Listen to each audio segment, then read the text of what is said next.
Hinduism believes in universal tolerance and universal acceptance। एक घटना का मैं जिक्र करूंगा।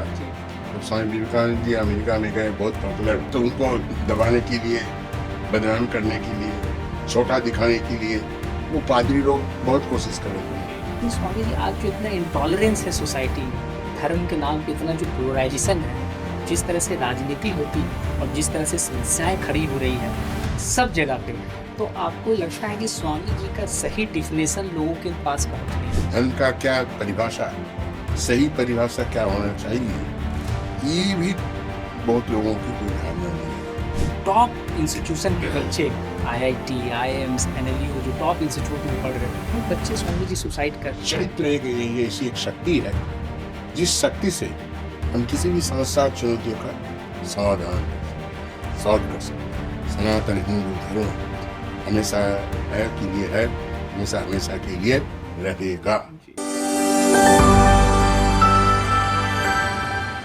Hello friends, welcome to our DSL talks in collaboration with new Delhi dialogue.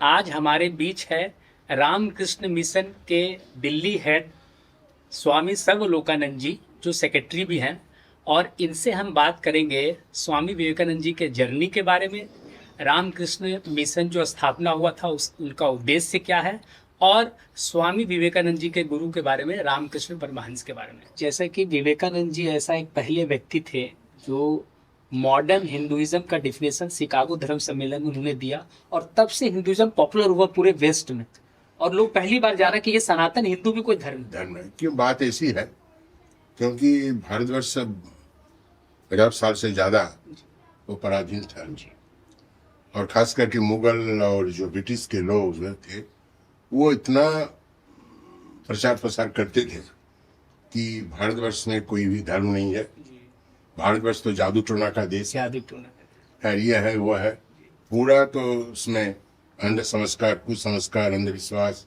से भरा पड़ा है। ये स्वामी विवेकानंद जी पहली बार वहाँ गए और हमारे सनातन धर्म का उन्होंने ध्वजा उड़ाया और उन्होंने प्रमाणित किया।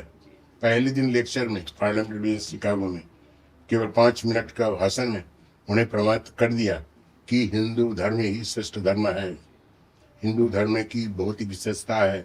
और वो विशेषता आपके प्रश्न में ही मैंने देखा, वो विशेषता है कि Hinduism believes in universal tolerance and universal acceptance. सार्वभौमिक सहिष्णुता और गहिष्णुता पर विश्वास करता है। एकमात्र एक घटना का मैं जिक्र करूंगा। जब स्वामी विवेकानंद जी अमेरिका में गए, बहुत पॉपुलर हुए, तो उनको दबाने के लिए, बदनाम करने के लिए, छोटा दिखाने के लिए वो पादरी लोग बहुत कोशिश कर रहे थे।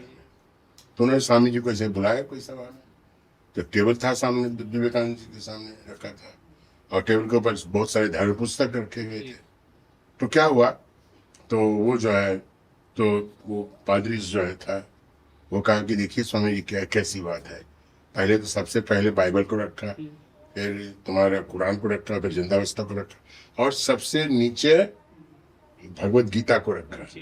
वो कहने का उनका मतलब था ही कि तुम्हारे धर्म पुस्तक सबसे नीचे है, सबसे नीचे। तो फिर स्वामी विवेकानंद भाषण लगा, अरे अगर हम धर्म पुस्तक गीता को निकाल देंगे, तुम्हारे जितने धर्म पुस्तक है सब नीचे गिर जाएगा। अरे जितना भी धर्म पुस्तक है उसका आधार है गीता, उसका आधार है गीता, उन्हें प्रमाणित कर दिया। तो इसलिए स्वामी विवेकानंद जी जो अमेरिका गए, अगर नहीं जाते तो लोग तो समझते थे ही कि भारत में जादू टोना का देश है, ऐसा है वैसा है, कुछ है ही नहीं, ऐसा लोगों का अपोहा उड़ाते थे। लेकिन स्वामी विवेकानंद के जाने में लोगों ने लोगों की आंख खोल दी कि सनातन हिंदू धर्म हमेशा है के लिए है, हमेशा हमेशा के लिए रहेगा। अच्छा स्वामी जी, आज जो हम सोसाइटी देखते हैं वो सोसाइटी बहुत ज़्यादा पोलराइज्ड है।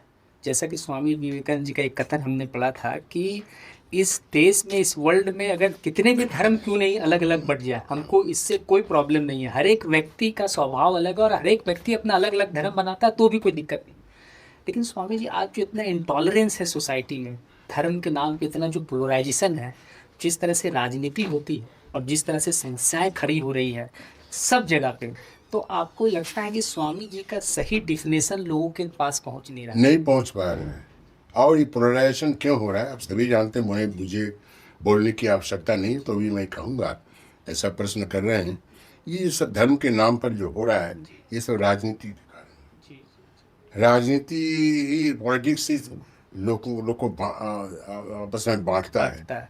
धर्म कभी बांटता नहीं है, धर्म तो सबको जोड़ता है, लेकिन राजनीतिक फायदा लेने के लिए ये सब करते, पोलराइजेशन करते हैं, हिंदू धर्म को लड़ाते हैं, इसको लड़ाते हैं, उसको लड़ाते हैं।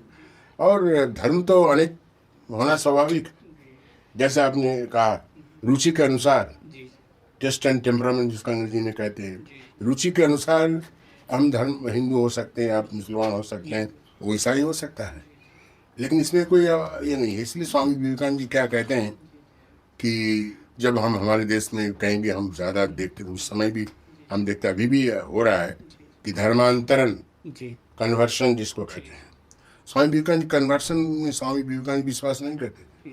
स्वामी विवेकानंद जी बहुत ही सशक्त रूप से उन्होंने कहा, मैं नहीं चाहता हूँ कि हिंदू क्रिश्चियन बने, क्रिश्चियन मुसलमान बने, मैं तो यही चाहता हूँ एक हिंदू और बेहतर हिंदू बने, एक क्रिश्चियन एक बेहतर क्रिश्चियन बने, एक ईसाई बेहतर ईसाई बने, एक मुसलमान और बेहतर मुसलमान बने। स्वामी विवेकानंद की विचारधारा क्या महान है। लेकिन बात यही है, ये स्वामी विवेकानंद जी की जो भावधारा, विचारधारा को हम जन जन तक पहुंचा नहीं पा रहे हैं, क्योंकि धर्म का क्या परिभाषा, सही परिभाषा क्या होना चाहिए, ये भी बहुत लोगों की कोई धारणा नहीं है। जो पढ़ाते हैं, जो उसको बोला जाता है, ब्रेन वॉश किया जाता है, उसी प्रकार से धर्म को समझते हैं और धर्म को नाम पर धब्बा लगाते हैं। लोग कहते हैं धर्म के नाम पे यह हो रहा है। मैं एक बात आपको कहना, उदाहरण देना चाहता हूँ। स्वामी विवेकानंद जी कहते हैं, क्या कहते हैं?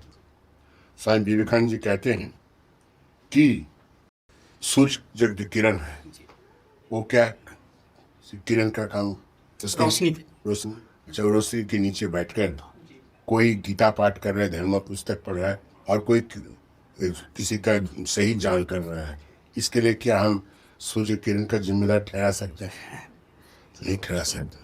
वो तो कैसे, कौन इसका व्यवहार करता है, how people are using, utilizing, उसके ऊपर निर्भर करता है। जैसे हम और एक उदाहरण देंगे आप, कि जैसे सर्जन होते हैं, वो नाइफ से ऑपरेशन करके मरीजों का जान बचाता है, और उसी नाइफ से एक दुष्कृति दूसरे को मर्डर करता है। तो दोष नाइफ का नहीं है, दोष नाइफ को कैसे आप इस्तेमाल करते हैं, वो आपके ऊपर है। You should be blame, not, you should not blame the knife. तो यही है, आप क्या करें, तो कोई सुनता नहीं, करता नहीं, पढ़ता नहीं। और ये एक बात मैं सब जगह कहता हूँ कि हम हिंदू हैं, लेकिन हिंदू धर्म के बारे में पूरा जानकारी नहीं है। आधा आधा पढ़ते हैं जो पढ़ाया जाता है, और इंग्लिश में कहावत है, little learning is very dangerous. पूर्ण ज्ञान, आधा ज्ञान लेने से और डेंजर हो जाता है, खतरनाक हो जाता है। यही हो रहा है, सब धर्म में यही हो रहा है। तो स्वामी विवेकानंद जी को हम नहीं अपना रहे हैं। बहुत दिन हो गए, स्वामी विवेकानंद जी कितने दिन पहले, 100 साल पहले ये सब बातें कह के गए हैं, धर्म समन्वय के बारे में कहे गए, भाईचारा के बारे में कहे गए। ये सब चीज़ें हम अभी भी ले नहीं रहे हैं। जितनी जल्दी लेंगे उतना ही अच्छा है हमारे लिए, समाज के लिए, देश के लिए, विश्व के लिए उतना ही अच्छा है। अग्नि, अग्नि जो आपको खाना भी खिलाती है, लेकिन वो हाथ भी जलाती है। हाँ, जरूरत पड़ने से अग्नि का कैसे आप किसी घर जला देता है। हाँ, जी। तो वो जो है, तो आप आपके कोई दोस्त नहीं है, कैसे उसका इस्तेमाल करते हैं, किस तरह से उस अग्नि को व्यवहार करते हैं, वो आपके ऊपर है। That is why that fire should not be blamed, you should be blamed. जैसे कैसे व्यवहार करते हैं, आप उसका उपयोग कैसे करते हैं। तो जैसा कि स्वामी जी, हम भी काफ़ी टाइम से रामकृष्ण मिशन से जुड़े हुए, और इसका जो एक सबसे बड़ी जो हमको ब्यूटी लगा है रामकृष्ण मिशन में, कि जहाँ भी ये ऑर्गेनाइजेशन है, मठ है, आश्रम है, वहाँ लाइब्रेरी बच्चों के लिए हमेशा से अवेलेबल रहती है, चाहे वो मराठी में देखें, हिंदी में। देखिए रामकृष्ण मिशन का आपका प्रश्न भी था, मैंने देखा कि रामकृष्ण मिशन क्या करता है, उसका प्रोग्राम क्या है। तो रामकृष्ण मिशन का प्रोग्राम, स्कूल कॉलेज हम सब चलाते हैं, यूनिवर्सिटी चलाते हैं, अस्पताल चलाते हैं, ये चलाते हैं। जब कभी आपदा आ जाती है जैसे बाढ़, ये जब ये कितने हम रिलीफ करते हैं, आज सदियों से कर रहे हैं। सबके माध्यम से हम यही चाहते हैं, रामकृष्ण का एक ही उद्देश्य है कि सनातन हिंदू धर्म का प्रचार और प्रसार, जी आध्यात्मिकता का प्रचार और प्रसार, जी यही असल असल मकसद है। जी और करने के जरिए बहुत है, जैसे कर्मयोग के माध्यम से, ज्ञान योग के, राजयोग के, ये सब सेवा के माध्यम से हम ये करते हैं। लेकिन स्वामी विवेकानंद जी कहते हैं, एक बार कहा, deduce the line with spirituality, आध्यात्मिकता से दुनिया को प्लावित कर दो, जी सब अपने आप सब समस्याओं की समाधान है। इसलिए हमारा जो प्रचार और प्रसार हम करते हैं, रामकृष्ण मिशन का मुख्य उद्देश्य है। और भी रामकृष्ण मिशन का उद्देश्य स्वामी विवेकानंद जी बता के गए, वह आत्ममोक्षार्थं जगद्धिताय च, अपनी मुक्ति के लिए हमें क्या करना चाहिए? आत्ममोक्ष जगद्धिताय, जगत का कल्याण करना चाहिए। जगत का कल्याण करते होता है हम जगत का कैसे सेवा कर सकते हैं, खास करके जो पिछड़े लोग हैं, गरीब लोग हैं, उसको सेवा कैसे हम कर सकते हैं। और सेवा के माध्यम से, जैसे पहले मैं कहा था, निष्काम कर्म के माध्यम से, सेल्फलेस वर्क के माध्यम से हमें मुक्ति मिल सकती है। मनुष्य मात्र चाहता है कि कैसे उसको मुक्ति मिल सकती है। मुक्ति मिलने का अर्थ अभी भी मैं बता देता हूँ, वो उसके से बहुत सारे प्रभाव हैं इधर उधर के, जो हमें शास्त्र में कहा गया है, प्रमाणित हुआ है।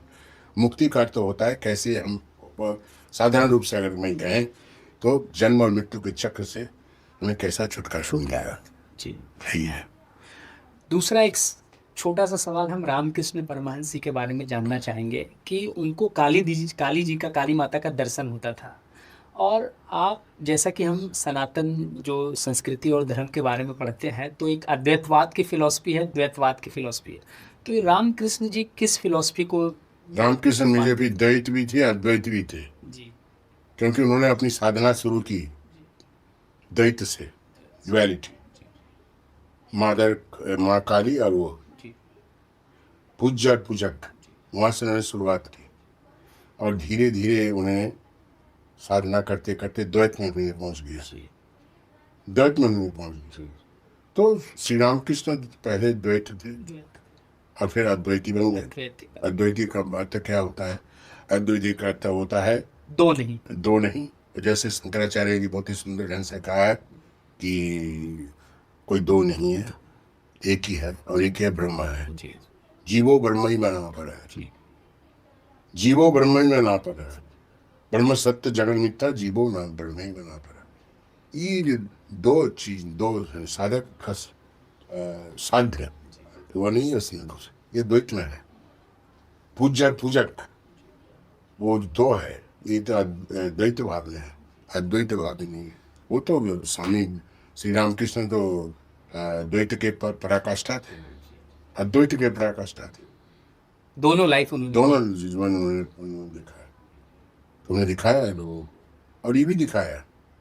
जैसे द्वैत वाले द्वैत वाले आपस में लड़ते हैं कि हमारा जो फिलॉसफी है वो बेस्ट है, बड़ा है, ऐसा कुछ नहीं। उन्होंने कहा दिस टू ग्रेट फिलॉसफी, जैसे आपने बताया, duality and non-duality, they are not competitive to each other, but they are complementary to each other. Complementary, और वो परमहंस जी ने दिखाया जीवन में कोई विरोध नहीं है, लोग से विरोध है, विरोध नहीं है। स्वामी जी, एक अंतिम प्रश्न कि आज स्वामी जी हम लोग देख रहे हैं कि टॉप इंस्टीट्यूशन के बच्चे, IIT, IIMs, NLU, जो टॉप इंस्टीट्यूट में पढ़ रहे हैं, वो बच्चे स्वामी जी सुसाइड कर रहे हैं। लोग जब कभी इंस्टीट्यूशन में से, एक तो कोटा जहाँ मेडिकल इंस्टीट्यूट में और IIT में नहीं निकल रहे हैं तो सुसाइड कर। इसीलिए जो आपका बहुत बड़ा सुंदर प्रश्न है, बहुत बड़ी समस्या है कि ये जो हम देख रहे हैं कि क्यों बच्चे सुसाइड कर रहे हैं, वो दुख होता है। और सुसाइड का रेट दिन का दिन बढ़ते जाता है, not only in India, all over the world. वही तो सारा दुनिया घूमते रहता हूँ, प्रवचन देते रहता हूँ। मैंने ऑस्ट्रेलिया गया था, फिलहाल मॉस्को गया था, सब जगह यही हाल है। इसका कारण है कि जो शिक्षा हमें मिलती है, ज्ञान मिले कहीं मिले, जो शिक्षा हमें मिल रही है वो शिक्षा यथार्थ शिक्षा नहीं है। इसलिए स्वामी विवेकानंद जी बार बार कह के गए हैं, man making education, character building education, nation building education. मनुष्य निर्माणकारी शिक्षा है, जी चरित्र निर्माणकारी शिक्षा, वो तो कुछ होता नहीं है।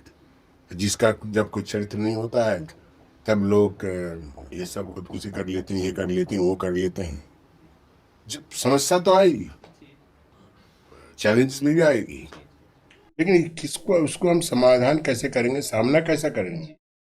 और एक चरित्रवान अगर कोई व्यक्ति होता है, कोई भी समस्या और समाधान का वो सामना कर सकता है। इसलिए स्वामी विवेकानंद जी कहते हैं, the character is such power is clips through the adamantine wall of all difficulties. चरित्र एक ऐसी एक शक्ति है जिस शक्ति से हम किसी भी समस्या और चुनौतियों का समाधान कर सकते हैं, सॉल्व कर सकते हैं। हम नहीं टूटेंगे, हम टूट जाते हैं ना, टूट जाने से बस हम इधर उधर कर देते हैं। तो स्वामी जी बहुत बहुत धन्यवाद, आप अपना कीमती समय निकाल के आए और हम फिर इससे चाहेंगे कि आप एक बार दोबारा हमारे पास आए। तो आप लोग जो भी दर्शक इस कार्यक्रम से जुड़े हैं, अगर यह वीडियो आपको अच्छा लगा तो प्लीज़ इसको लाइक, शेयर और सब्सक्राइब करें। Thank you.